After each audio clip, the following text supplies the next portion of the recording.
बिस्मिल्लाहिर्रहमानिर्रहीम अस्सलाम वालेकुम। उम्मीद है आप लोग सारे ठीक होंगे। आज जो हमने डिस्कस करना है वो बेसिकली फ्रेंड फंक्शन है, फ्रेंड क्लासेस हैं। ये बेसिक चीज़ें हम आज डिस्कस करेंगे कि फ्रेंड क्लासेस क्या होती हैं, फ्रेंड फंक्शन क्या होती हैं। तो सबसे पहले हम डिस्कस करते हैं फ्रेंड फंक्शन क्या है। A type of function that is allowed to access the private and protected member of a particular class from outside the class is called friend function. सबसे पहली तो बात आप ये बात समझ लें कि फंक्शन क्या है।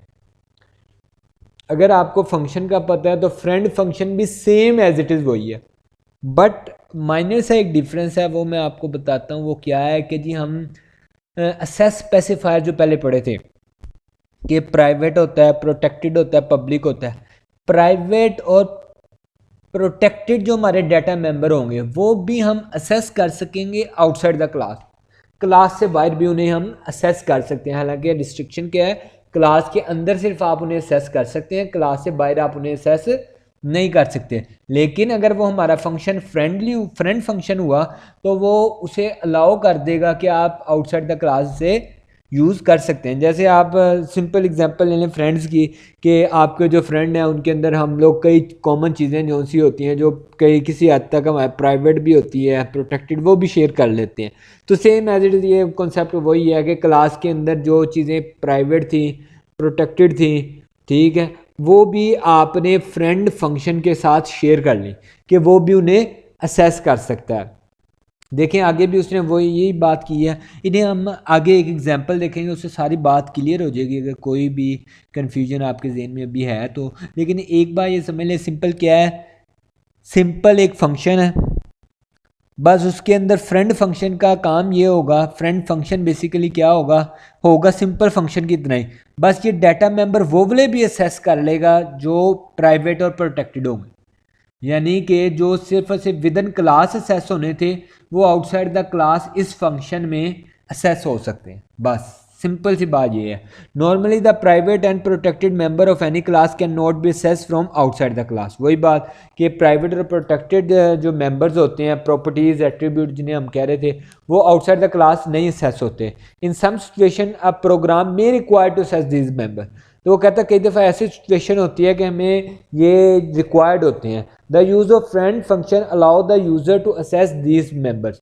तो फ्रेंड फंक्शन उसे अलाउ करता है कि वो इन्हें असेस कर सके। A function that is declared in a class with friend keyword become the friend function. Friend function declare करने के लिए आपको फ्रेंड कीवर्ड जो है वो यूज़ करना पड़ेगा उस फंक्शन से पहले कि ये फ्रेंड है, ठीक है, ये इस क्लास का फ्रेंड है। फ्रेंड जैसे ही आप लिखेंगे उसका मतलब हो जाएगा कि इस क्लास के जितने प्राइवेट और प्रोटेक्टेड हैं वो इस फंक्शन के अंदर असेसेबल हैं। ओके हो गया। It enables that function to access the private and protected member of the class. ठीक है, ये वही बातें हैं। अब ये आप लोगों ने एग्जाम्पल जो इन्होंने यहाँ पे लिखी है वो आप लोगों ने पढ़ लेनी है। ये क्या लिखी है, हम सीधा एग्जाम्पल को डिस्कस करते हैं। ये टेक्स्ट की फॉर्म में लिखा हुआ है ये वाला, ये आप लोगों ने पढ़ लेना। एग्जाम्पल देखते हैं यहाँ पे देखें। एक क्या उन्होंने क्लास बनाई बी, क्लास का नाम रख दिया ना बी, क्लास का कुछ भी उन्होंने क्लास डिक्लेयर की है बी, और एक क्लास डिक्लेयर की ए। उसके अंदर उसने ए को, वेरिएबल ए को, इंटीजर ए वेरिएबल डिक्लेयर किया। उसे असेस स्पेसिफायर कौन सा लगा दिया, प्राइवेट, यानी कि सिर्फ और सिर्फ विद इन क्लास असेसेबल है, आउटसाइड द क्लास असेसेबल नहीं है। और यहाँ पे कंस्ट्रक्टर आ गया, पब्लिक है कंस्ट्रक्टर। कंस्ट्रक्टर में हमने क्या ऑटोमेटिकली एग्जीक्यूट होना है जैसे ही ए क्लास का ऑब्जेक्ट बनेगा। मैंने ए को साइन कर दी वैल्यू 10, जैसे ही ऑब्जेक्ट बने ए क्लास का तो वेरिएबल ए को वैल्यू क्या साइन हो जाए 10। एक मैंने फंक्शन डिक्लेयर कर दिया यहाँ पे देखिए, पहले फंक्शन डिक्लेयर, सबसे पहले रिटर्न टाइप, फिर फंक्शन का नेम, ठीक है। इसके अंदर मैंने ऑब्जेक्ट पास कर दिए क्लास। हमने पीछे देखा था ना कि क्लास भी हम एज अ पैरामीटर जो है वो पास कर सकते हैं। हमने ये पैरामीटर इसके लिख दिए ए बी, और शुरू में उसके लिख दिया रिटर्न टाइप से पहले क्या लिख दिया, फ्रेंड। यानी कि ये वाला जो शो फंक्शन है ये इस ए को असेस कर सकता है आउटसाइड द क्लास। देखिए हमने सिर्फ डिक्लेयर किया है फंक्शन को, उसकी डेफिनेशन नहीं दिखी। हमने उस फंक्शन की डेफिनेशन यहाँ पे नहीं लिखी, हमने सिंपल सिर्फ डिक्लेयर किया, डिफाइन किया है कि ये है कि एक फंक्शन है शो। उसकी डेफिनेशन, उसकी बॉडी जो है वो हमने यहाँ पे नहीं डिक्लेयर की अभी। अब मैं एक क्लास बी थी जो हमने यहाँ पे ऊपर बनाई थी, इसके अंदर भी हमने एक प्राइवेट लिया, access specifier variable B, public B को क्या असाइन कर दिया 20।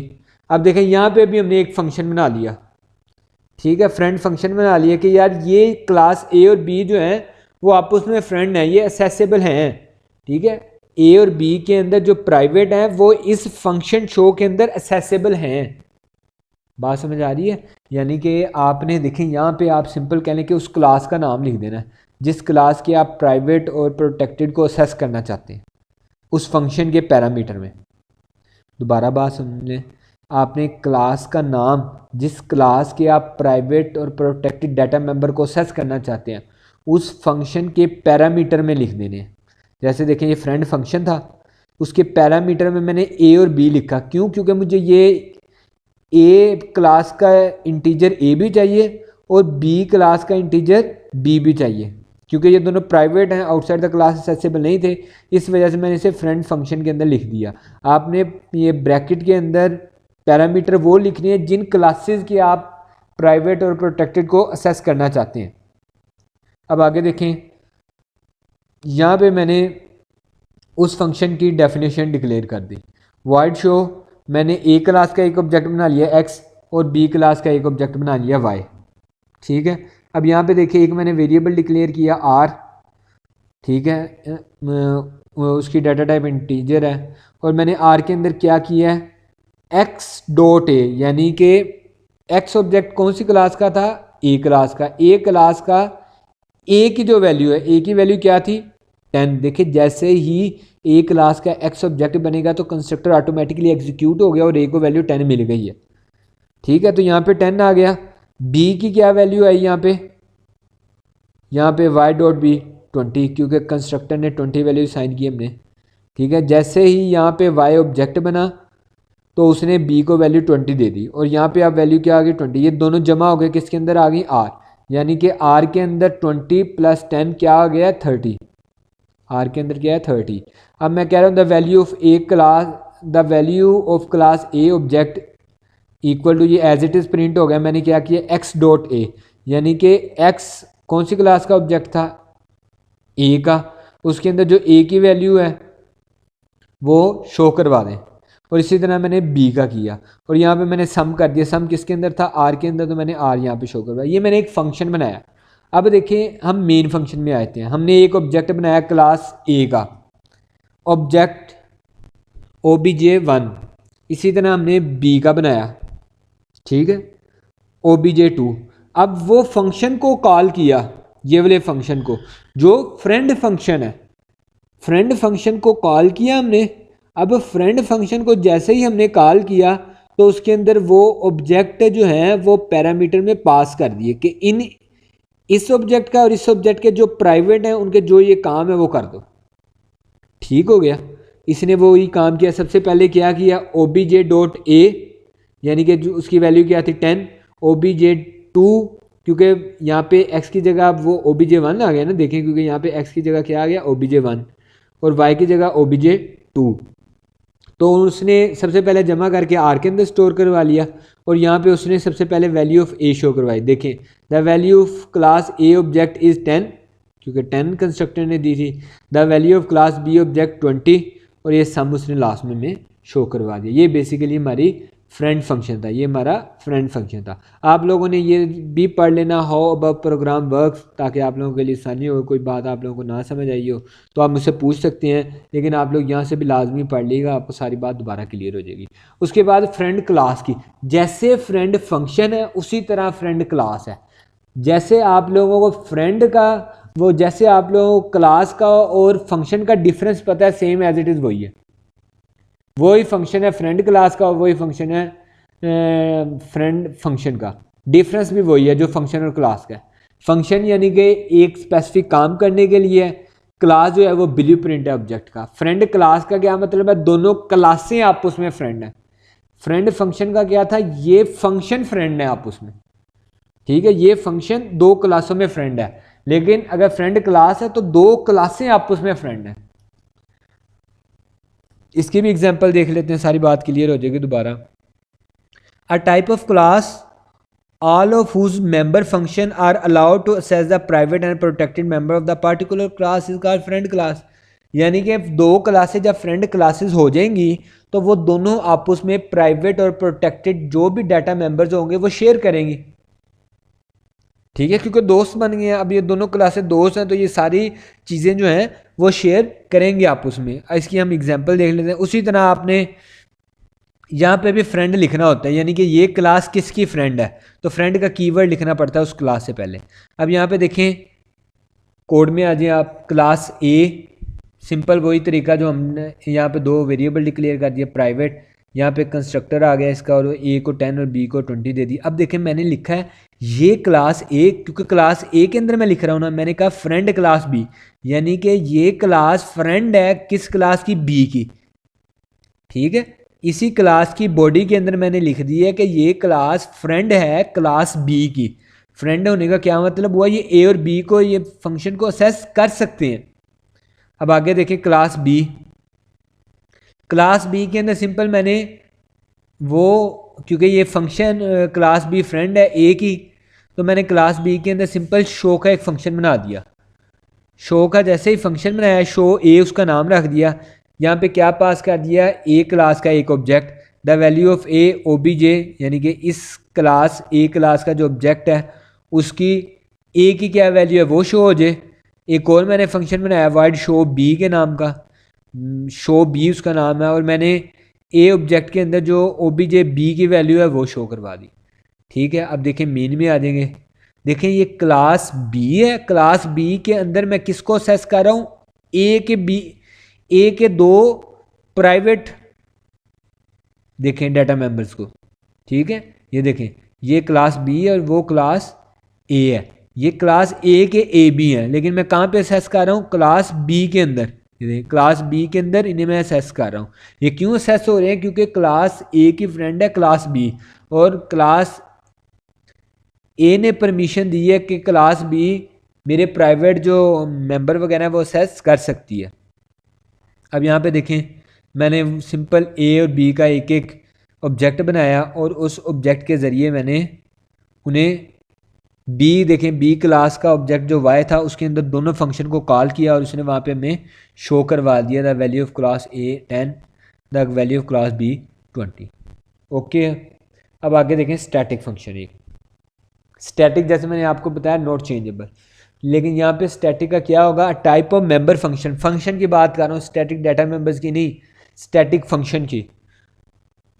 अ type of member function that can be assessed without any object of the class is called static function. ऐसा फंक्शन क्लास के अंदर जो बगैर ऑब्जेक्ट के हम उसे असेस कर सकें। अभी तक देखें हमने क्या देखा था, हम एक क्लास बनाते थे, उसके अंदर फंक्शन होते थे, हमने जब भी उस फंक्शन को यूज़ करना होता था हम पहले ऑब्जेक्ट बनाते थे, फिर डॉट ऑपरेटर की मदद से उस फंक्शन को कॉल करते थे, फिर वो एग्जीक्यूट होता था। लेकिन स्टैटिक फंक्शन क्या है, ऐसा फंक्शन है जो बगैर ऑब्जेक्ट बनाए हम उसे यूज़ कर सकते हो। अब यहाँ पे एग्जांपल देखेंगे आपको सारी बात क्लियर हो जाएगी।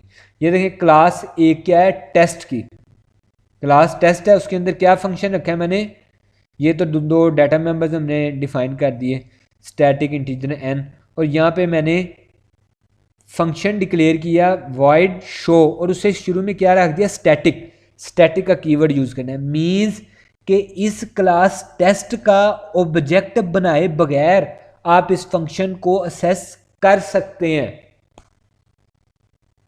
बात समझ आइए कि मैंने इस क्लास का ऑब्जेक्ट बनाए बगैर इस फंक्शन को कॉल कर सकता हूं। क्यों कर सकता हूं, क्योंकि मैंने इसके आगे स्टैटिक लिख दिया, और स्टैटिक का मकसद है without creating any object of that class you can assess that function. Okay, अब यहाँ पे देखें हमने क्या लिखा है, वो आप कह लें कि हमने रेजोल्यूशन ऑपरेटर की मदद से एन को वैल्यू असाइन कर दी। ठीक है, एन को वैल्यू क्या असाइन कर दी, 10। अब मेन फंक्शन में आ जाए, देख लें मैंने मेन फंक्शन में इस क्लास टेस्ट का ऑब्जेक्ट नहीं बनाया, मैंने सिंपल क्या लिखा है, टेस्ट, क्लास का नेम, रेजोल्यूशन ऑपरेटर, और उस फंक्शन को जिसे मैं कॉल करना चाहता हूँ। ठीक है। अब देखें, जैसे मैंने इस फंक्शन को कॉल किया, इस फंक्शन ने एन की वैल्यू शो करवा दी 10। बात समझ आ गई। स्टैटिक फंक्शन को आप रेजोल्यूशन ऑपरेटर की मदद से असेस कर सकते हैं। ओके हो गया, बात क्लियर हो गई है। अगर कोई कन्फ्यूजन हो तो आप लोगों ने मुझसे पूछ लेनी है। ये आप लोगों का ये वाला जो हमारा ये आपने बाकी एग्जांपल्स भी देख लेनी है। ये हमारा एक चैप्टर जो है वो कंप्लीट हो गया है। आप लोगों ने क्या करना है, आप लोगों ने इसके एमसीक्यूज़ जो हैं वो लाजमी पढ़ लेने हैं अच्छे तरीके से, ताकि आप लोगों को एमसीक्यूज़ के हवाले से भी परेशानी जो है वो ख़त्म हो सके। अगर कोई आपको बात ना समझ आई हो तो आप लोगों ने मुझसे पूछ लेना है। Thank you so much. अल्लाह हाफिज़।